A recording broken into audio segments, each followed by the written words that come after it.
How to get your website to the top of Google to increase your income. Like most photographers who give SEO tips online, I'm no SEO professional. The knowledge I acquired about search engine optimization and how to rank on Google comes from a lot of trial and error. 2 years ago, I decided to take the development of my homepage more seriously and work on a sustainable way of getting traffic, which is an essential step to generating income from a website. And with time, I finally began to understand what I must do to rank my content on Google. Why is SEO important? Most photographers use social media as a prime outlet for sharing their work. The reward for building an audience there is mostly likes and comments. You might also get some leads, and if you have a large enough following, you can advertise your products and maybe even make some sales. But for a conversion, turning a follower into a customer, you usually must first make them visit your website or shop. Since I don't enjoy putting work into social media, I decided to instead focus on my homepage and get visitors directly from Google. I value an organic click on my homepage on Google search a lot higher than a like on Instagram. This way, I'm already a step closer to a conversion. And if you follow along in the feature video, you'll learn how you can also increase your organic traffic. Below, I show the development of clicks and impressions on my website over the past year. As you can see, it took a long time until the optimizations I had made and the content I had created finally began drawing visitors. And that's typical, SEO takes time. While you'll get likes on Instagram instantly after posting a photo, getting clicks on an article you post on your website can take weeks or even months. There's no instant gratification. The second graph shows the development of my Bangkok photography locations guide, which is the article I use as an example in the feature video.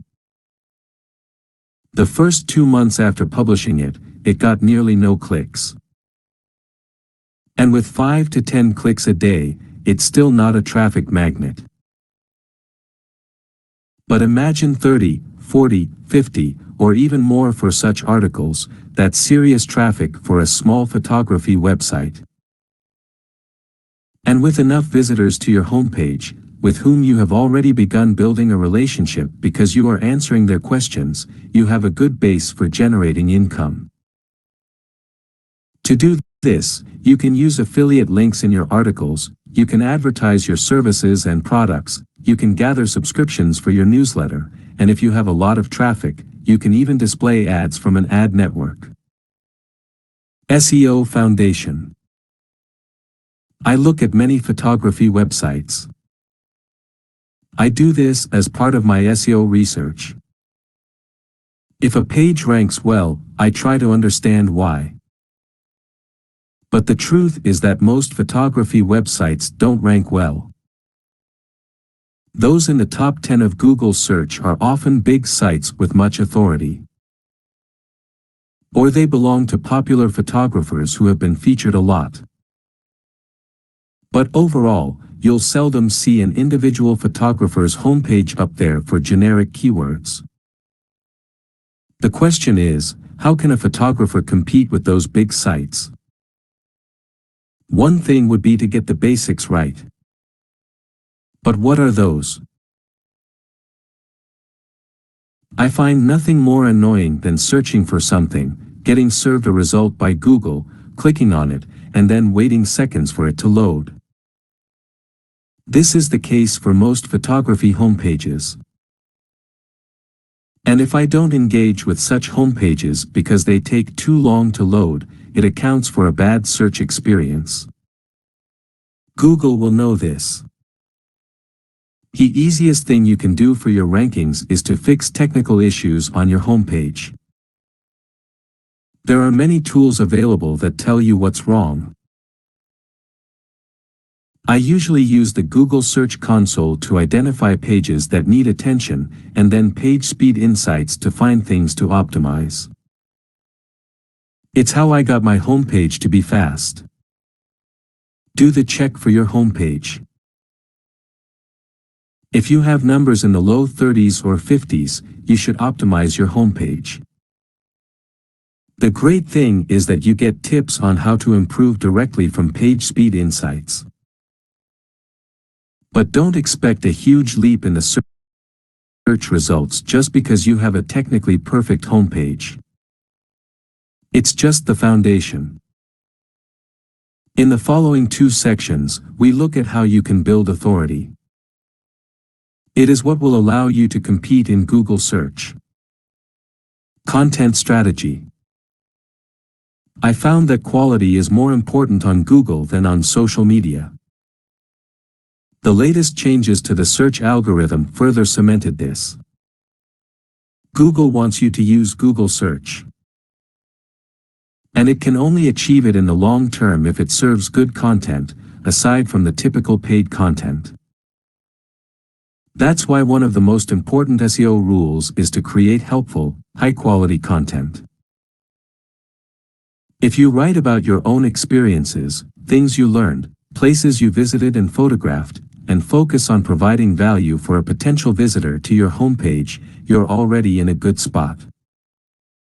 But to create authority on Google, you must have a content strategy.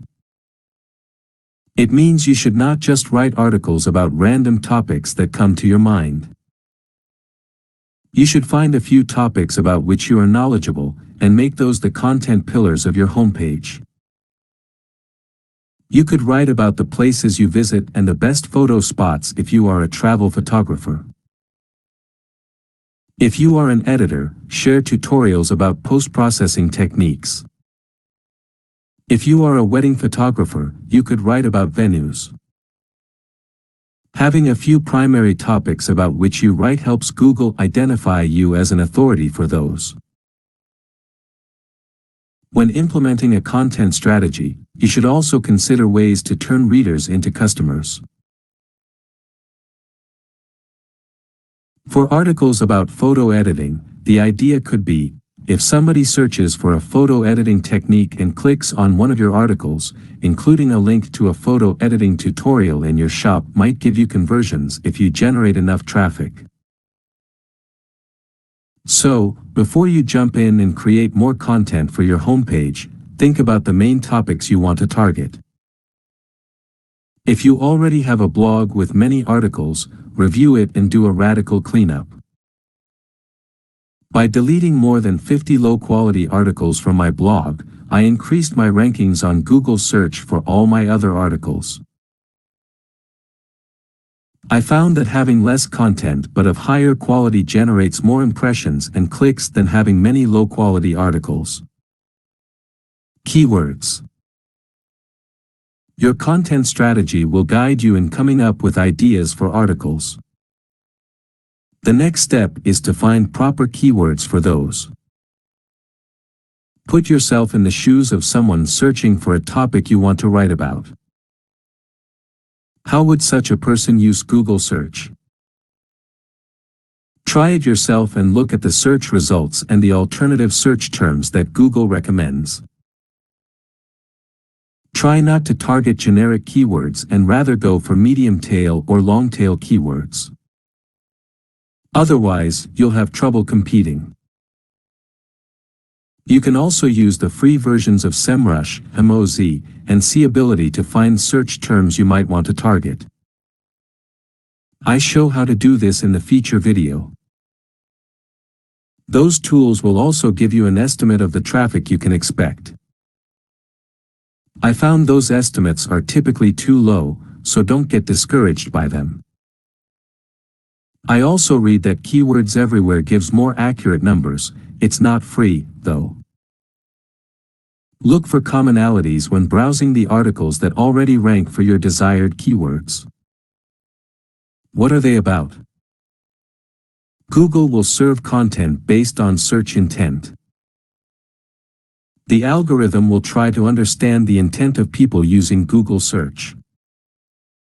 It might be to gather information about something, to make a comparison, or to purchase something.